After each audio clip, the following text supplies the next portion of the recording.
السلام علیکم ورحمۃ اللہ وبرکاتہ۔ بسم اللہ والحمد للہ والصلاة والسلام علی رسول اللہ وعلی آلہ وصحبہ ومن والاه وبعد۔ خواتین کی طرف سے ایک مسئلہ بڑی کثرت کے ساتھ مجھ سے پوچھا جاتا ہے اور وہ مسئلہ ہے جوڑا باندھنے کا۔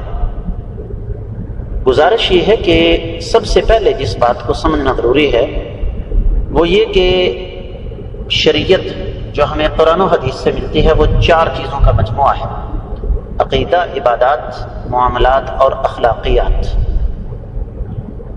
اب ان میں عبادات کا بنیادی اصول یہ ہے کہ معاملات کا بنیادی اصول یہ ہے کہ معاملات میں کوئی بھی حکم شریعت کا وہ انسانی عقل کے تقاضوں کے منافی نہیں ہے۔ دوبارہ سماعت فرمائیے گا، معاملات میں جو شریعت کا حکم ہے وہ کوئی بھی عقل کے تقاضوں کے منافی نہیں۔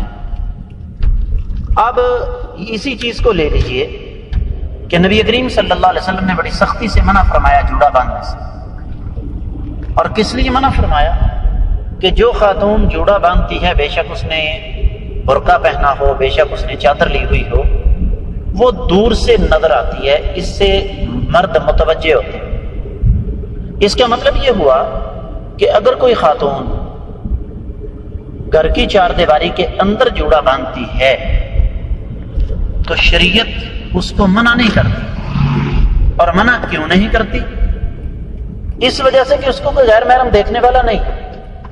اب اسی پوزیشن میں اگر وہ نماز بھی گھر کی 4 دیواری میں ادا کر لے تو میرے علم کے مطابق اس میں کسی قسم کا کوئی حرج نہیں ہے۔ وجہ کیا ہے؟ سبب کیا ہے؟ کہ کوئی غیر محرم اس کو دیکھنے والا نہیں۔ اس لیے گرمی کے موسم میں خواتین اگر گھر کی 4 دیواری میں اپنے بالوں کا جوڑا باندھتی ہیں تاکہ گردن پر پسینہ وغیرہ نہ آئے تو شرعاً اس میں کوئی قباحت نہیں۔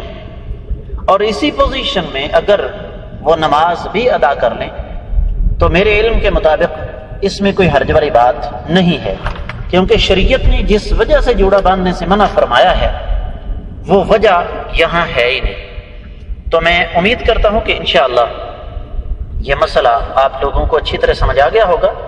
رہا یہ مسئلہ جو بعض علماء اس سے مطلقاً منع کرتے ہیں، میں اپنے تمام معزز مکرم علماء کرام کا احترام کرتا ہوں۔ میں تو ایک طالب علم ہوں، جو بات میری سمجھ میں آئی وہ میں نے سمجھا دی۔ اب آپ کو جو میں نے سمجھایا اس کی روشنی میں آپ فیصلہ کر لیں کہ آپ نے کیا کرنا ہے۔